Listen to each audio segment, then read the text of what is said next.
Para ulama banyak yang mengatakan bahwa Al-Wahhab ini mempunyai berbagai macam khasiat bagi orang-orang yang mengamalkannya. Antara lain, kalau kita membaca Al-Wahhab karena Allah Subhanahu wa ta'ala, kita akan diberikan oleh Allah pertama kekayaan. Maksud kekayaan hati. Hati kita ini merasa kita ini kaya. Hati kita merasa bahwa kita ini cukup. Nah, Al-Wahhab, apabila kita membacanya waktu sujud terakhir sembahyang duha 14 kali cukup. Jadi sembahyang duha 2 rakaat misalnya, sujud terakhirnya kena ya Wahhab, ya Wahhab, ya Wahhab 14 kali diamalkan. Nah, artinya diamalkan tuh hari-hari. Nah, itu orang diamalkan. Namun sesekali banu kadang banu itu lain mengamalkan orangnya. Ini diamalkan hari-hari. Nah, Allah akan berikan kita dengan namanya Al-Wahhab itu satu kekayaan. Setidak-tidaknya kaya hati. Nah, kaya hati.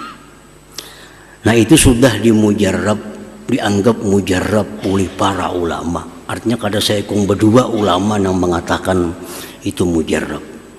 Kalau kita sembahyang duha, sujud terakhir, Subhana Rabbiyal A'la 3 kali, nah ya Wahhab, ya Wahhab 14 kali tiap hari. Nah, kita akan diberi Allah itu. Itu antara lain daripada fadilatnya Al-Wahhab itu. Nah, kemudian lagi para ulama juga mengatakan kalau kita membaca doa, para muhibbin rahimakumullah, as-sabi'a asyar min asma'illah al-husna Al-Wahhab. Yang ke-17 dari Asma'ul Husna yaitu Al-Wahhab. Di dalam Al-Quranul Karim ada beberapa disebut nama Allah Al-Wahhab ini. Di antaranya firman Allah Ta'ala, a'udzubillahi minasyaitonir rajim, wa hab lana min ladunka rahmah innaka antal wahhab. Artinya, dan berikan kepada kami dari sisi engkau rahmat, sesungguhnya engkau itu adalah maha pemberi. Jadi rahmat Al-Wahhab itu secara ringkas diartikan dengan maha pemberi, Al-Wahhab. Al-Wahhab huwa alladhi yu'ti kulla muhtajin ma yahtaju ilaihi la li'iwadin wa la ligharadin ajilin wa la ajil. Al-Wahhab itu artinya adalah yang memberi tiap-tiap orang yang berhajat akan sesuatu yang dia hajatkan kepadanya. Dia beri seseorang yang berhajat bukan untuk diganti. Nah, bukan ada tujuan-tujuan, baik di dunia maupun di akhirat nantinya. Jadi itulah makna Al-Wahhab. Allah memberikan kita sesuatu yang kita perlukan, dan Allah memberikan itu tanpa mengharapkan sedikit pun dari kita, baik itu balasan di dunia maupun di akhirat. Jadi semata-mata Allah memberi tanpa ada balasan apa-apa. Paman wahaba walahu fi hibatihi gharadun yanaluhu min sana'in aw mawaddatin aw ghairihima falaysa biwahhab. Barang siapa yang memberi dan baginya pada memberi itu ada tujuan yang akan dicapai, baik pujian atau cinta atau selainnya, maka bukanlah itu Al-Wahhab.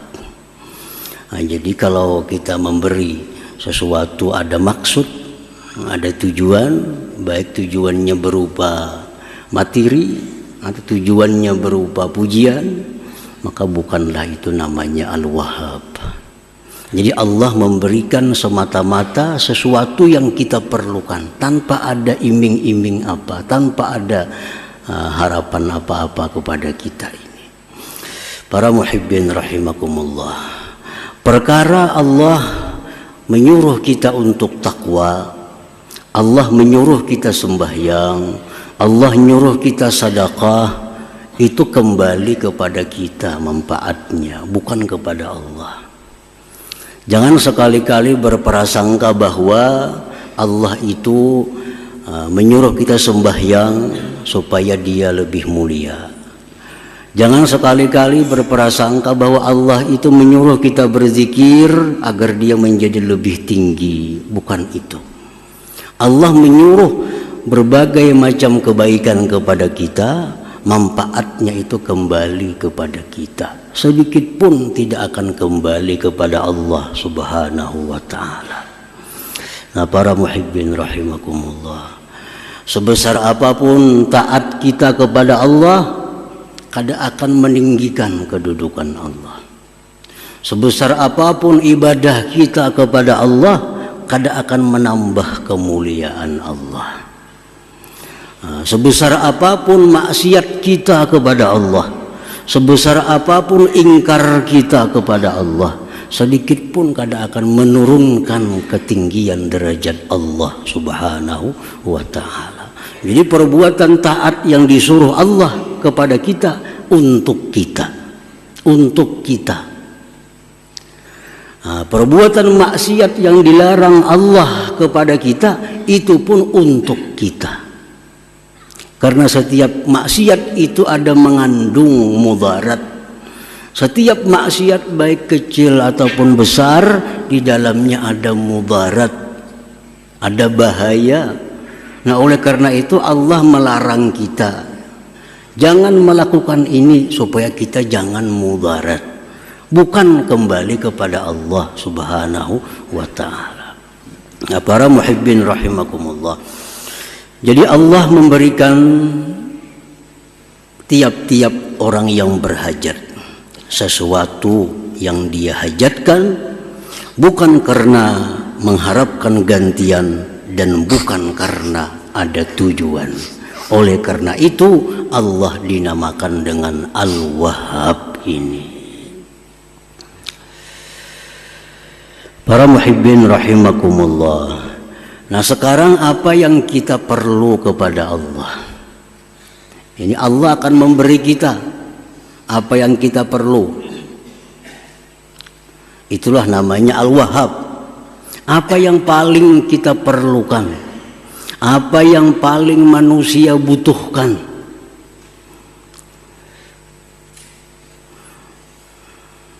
Allah mengajarkan dalam doa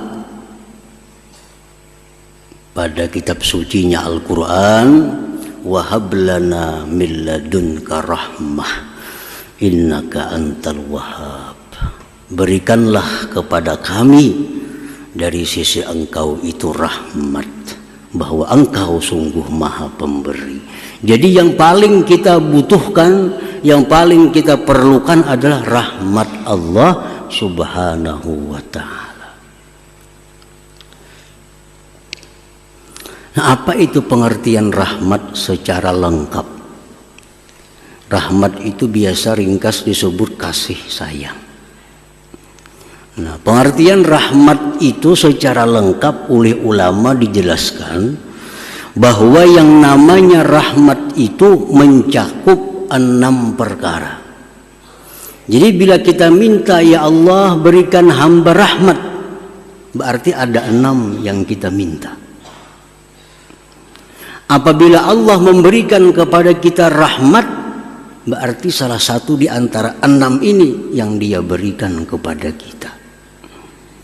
Nah, pertama yang disebut rahmat itu husulul iman wat tauhid wal ma'rifah bil qalbi. Hasilnya iman, tauhid, ma'rifat di dalam hati. Itu rahmat. Kita nih bisa beriman kepada Allah, itu dapat rahmat Allah. Kita bisa mentauhidkan Allah, itu kita dapat rahmat Allah. Kita bisa mengenal Allah, nama-namanya, mengenal sifat-sifatnya, berarti kita dapat rahmat Allah. Nah, pertama itu hasilnya keimanan, tauhid, ma'rifat di dalam hati. Nah, itulah bagian pertama dari rahmat. Yang kedua, husulu nurit ta'at wal ibadah fil jawarih. Hasilnya cahaya taat dan ibadat pada anggota tubuh. Kita menuntut ilmu sekarang ini, berarti kita dapat rahmat. Berarti kita dapat rahmat. Kita membaca Al-Quran, berarti saat itu kita dapat rahmat. Kita sembahyang, kita baca salawat. Nah, saat itu kita dapat rahmat Allah Subhanahu wa ta'ala. Nah, bagian yang kedua dari rahmat itu adalah hasilnya taat ibadah di anggota tubuh kita. Nah, itu rahmat juga ngarannya. Kita kawa sembahyang, berarti kita dapat rahmat. Jakanya kita kada dapat rahmat, kita kada kawa sembahyang. Jakanya kita kada dapat rahmat, kita kada kawa berkumpul di sini. Jakanya kita kada dapat rahmat, kita kada kawa baca Al-Quran. Karena dapat rahmat itulah kita bisa sembahyang, kita kawa nuntut ilmu, dapat rahmat. Yang kedua, yang ketiga, husulu suhulati asbabil ma'isyah minal amni was-sihhati wal kifayah. Yang namanya rahmat itu hasilnya kemudahan, sebab-sebab kehidupan, keamanan, kesehatan dan kecukupan. Nah, itu rahmat. Kita ini aman. Kada ada perkelahian, kada ada permusuhan, kada ada peperangan. Berarti kampung itu kampung yang dapat rahmat. Kita sehat, kita cukup dalam kehidupan, itu berarti dapat rahmat Allah. Yang keempat, husulu suhulati sakaratil maut. Hasilnya kemudahan waktu sakaratul maut. Kita dapat kemudahan sewaktu menghadap Israel. Israel itu pasti datang kepada kita. Kita pasti bertamu lawan Israel. Ada yang sulit, ada yang mudah. Nah, kalau kita mati dalam keadaan mudah, berarti dapat rahmat kita. Dapat rahmat. Nah, yang kelima, husulu suhulatis su'al fil qabar. Hasilnya kemudahan menjawab munkar nakir di kubur. Marabbuka jar munkar nakir. Mudah menjawab, Allahu Rabbi. Wa man nabiyyuka, siapa nabi engkau? Muhammadun nabi. Mudah. Nah, kemudahan menjawab munkar nakir itu rahmat Allah. Rahmat Allah. Yang keenam, husulu suhulatil hisab walika illahi ta'ala bil jannah. Mudahnya kita menghadapi hari kiamat dan bertemu Allah di dalam surga. Nah, itu rahmat Allah Subhanahu wa ta'ala. Nah, para muhibbin rahimakumullah. Jadi bila kita berdoa lawan Allah, Allahumma rahamni, misalnya, ya Allah berikan aku rahmat, berarti kita minta yang 6 tadi. Nah, berarti kita minta yang 6 itu. Kita minta iman, tauhid, ma'rifat. Kita minta bisa untuk ibadah, taat kepada Allah. Kita minta keamanan, kesehatan, kecukupan. Kita minta mudah menghadap sakaratul maut. Kita minta mudah jawab munkar nakir. Kita minta kemudahan pada hari kiamat dan bertemu Allah Subhanahu wa ta'ala. Jadi satu kalimat rahmat itu mencakup itu.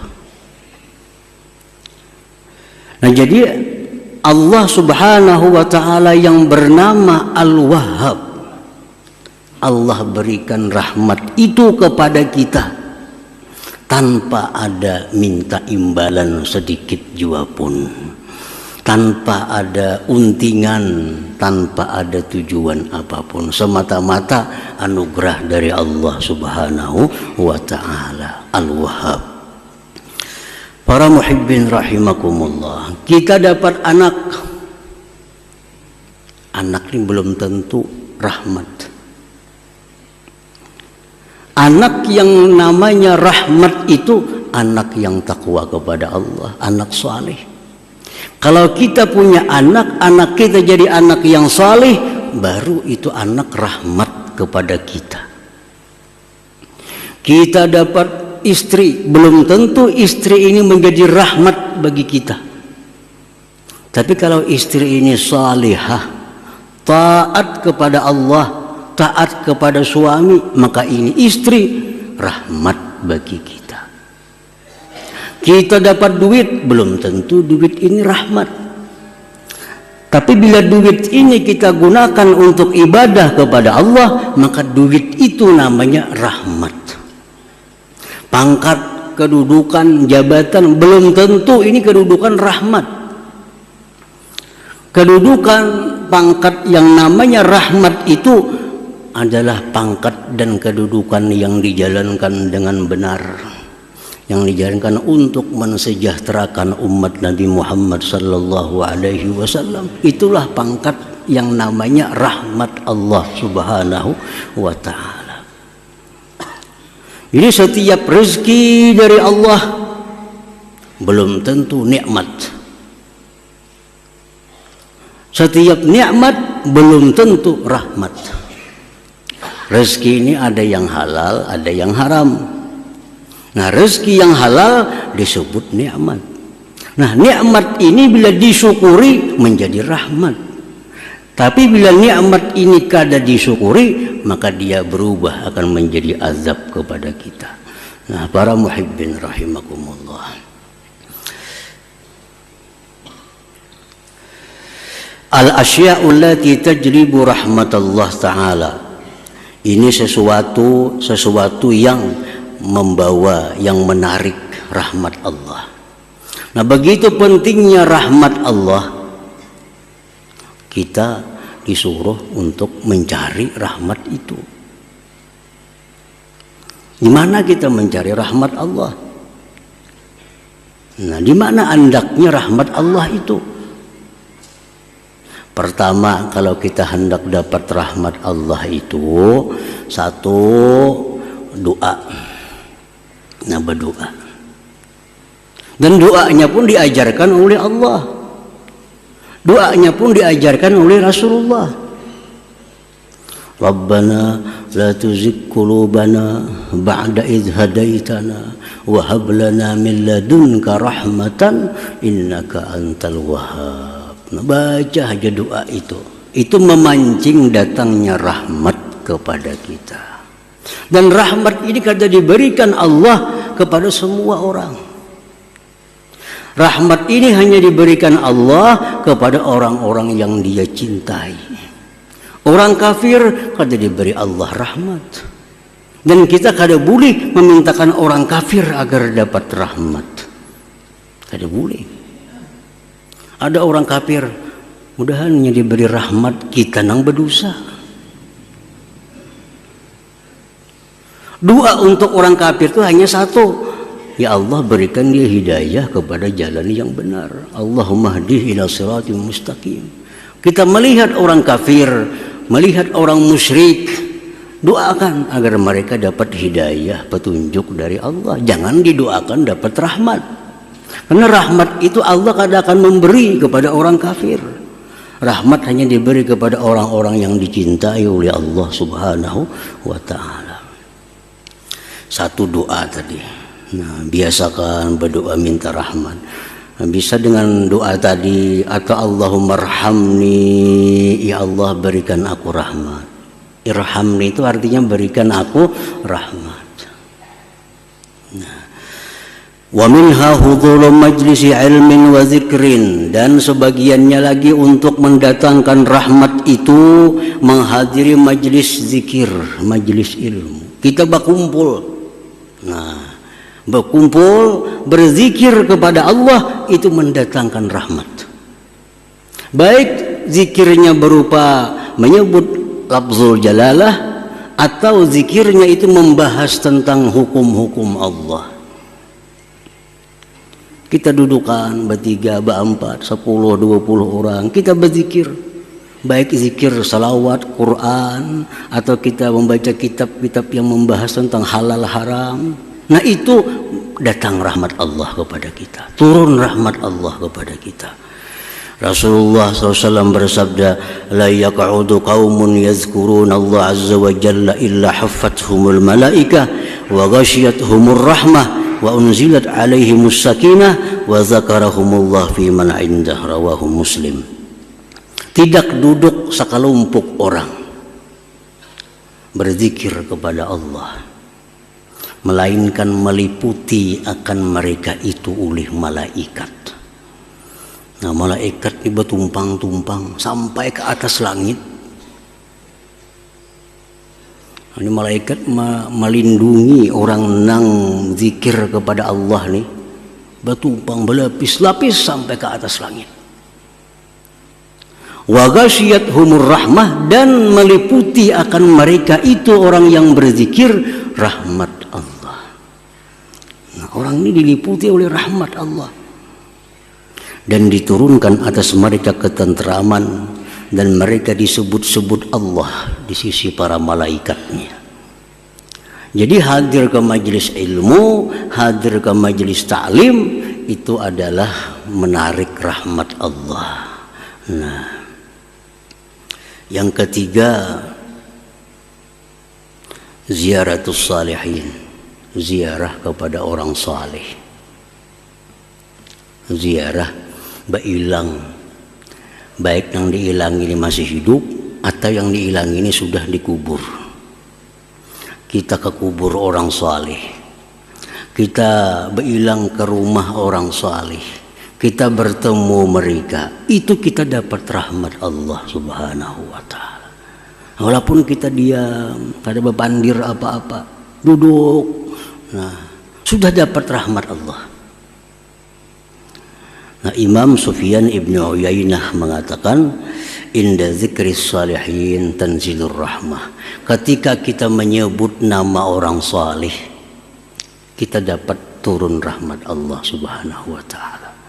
Nah, kita sebut nama Nabi misalnya, nah, kita sebut nama-nama sahabat, kita sebut nama-nama para imam, nah, kita sebut nama-nama para aulia, kita dituruni oleh rahmat Allah Subhanahu wa ta'ala.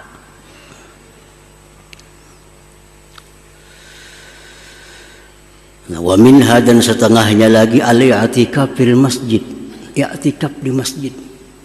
I'tikaf itu kada syarat baca Quran, i'tikaf itu kada disyaratkan sembahyang. Kita duduk di masjid niat i'tikaf, satu mat itu guring, ada apa-apa, guring i'tikaf. Rasulullah SAW bersabda, man tawadda'a fi baitihi fa ahsana wudu'ahu thumma atal masjid fahuwa zairullah wa haqqul mazur ay yukrima zairah, rawahu Tabarani wa sahhaha.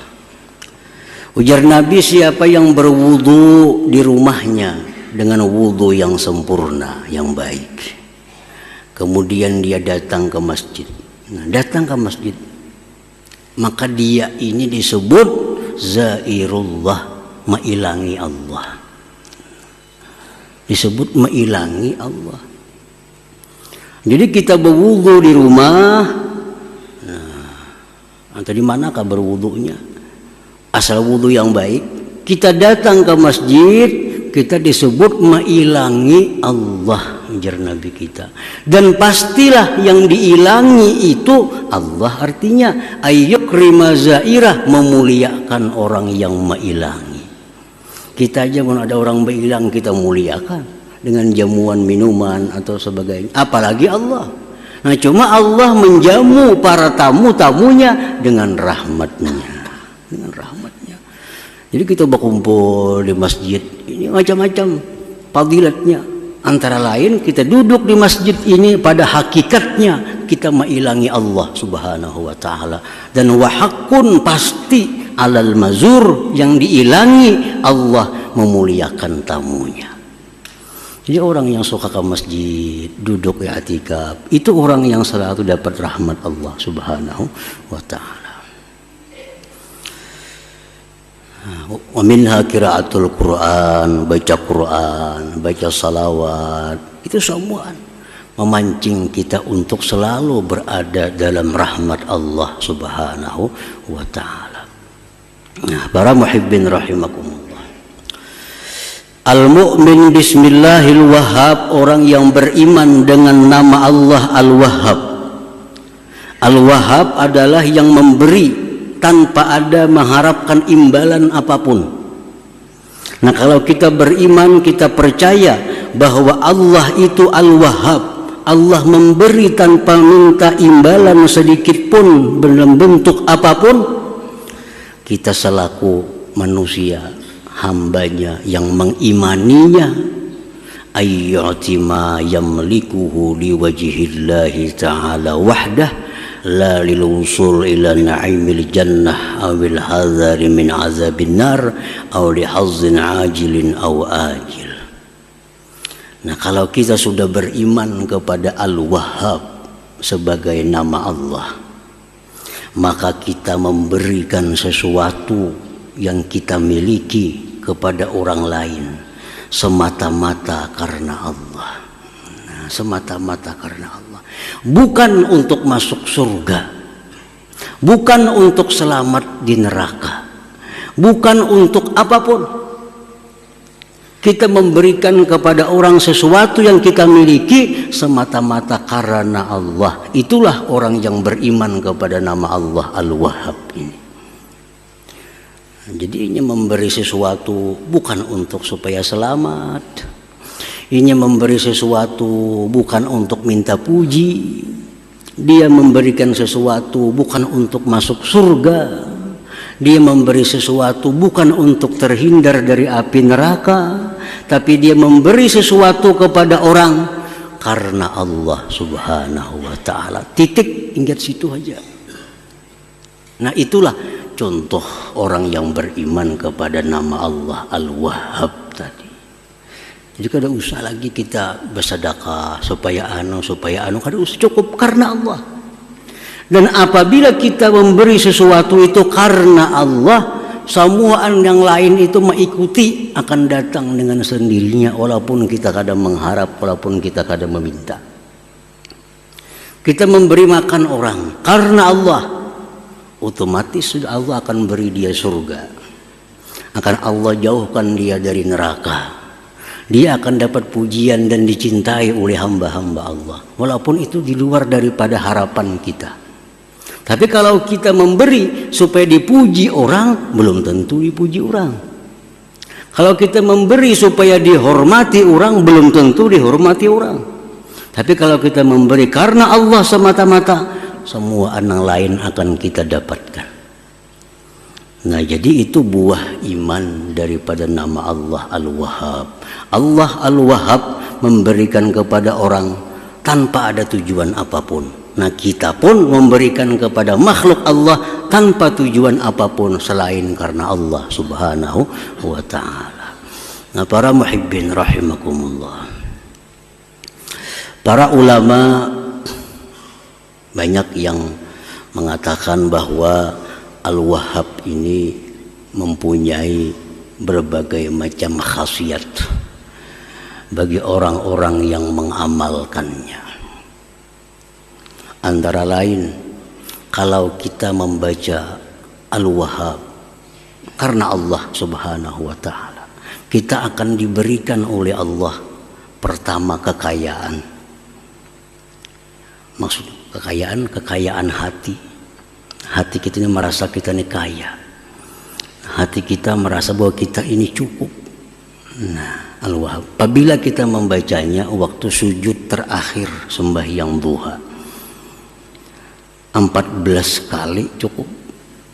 Jadi sembahyang duha 2 rakaat misalnya, sujud terakhirnya kayaknya ya Wahhab, ya Wahhab, ya Wahhab 14 kali. Diamalkan. Nah, artinya diamalkan tuh hari-hari. Nah, itu orang diamalkan. Namun sesekali banu kadang banu itu lain mengamalkan orangnya. Ini diamalkan hari-hari.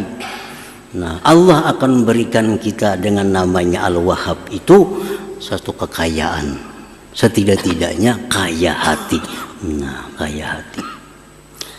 Nah, itu sudah dianggap mujarab oleh para ulama. Artinya kada seekong berdua ulama yang mengatakan itu mujarab. Kalau kita sembahyang duha, sujud terakhir, Subhana Rabbiyal A'la 3 kali, nah ya Wahhab, ya Wahhab 14 kali tiap hari. Nah, kita akan diberi Allah itu. Itu antara lain daripada fadilatnya Al-Wahhab itu.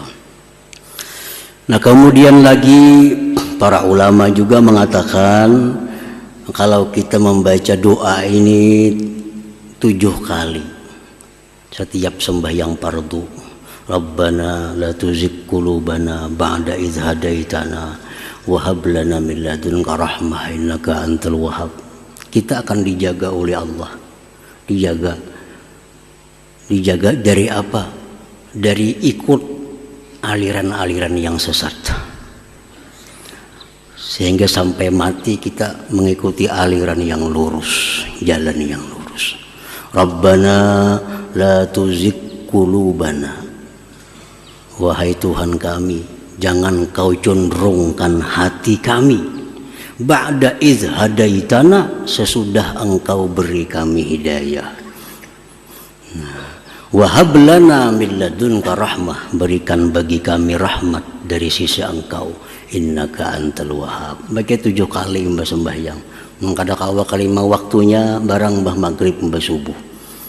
Baca 7 kali supaya kita bisa selamat dari tergoda dengan aliran-aliran yang sesat. Karena aliran dalam Islam ini banyak macam-macam aliran. Ada aliran yang kada bersembahyangan, ada aliran yang macam-macam. Nah, supaya jangan tergoda hati aliran yang kada jelas, yang bukan diajarkan Rasulullah, nah amalkan ini.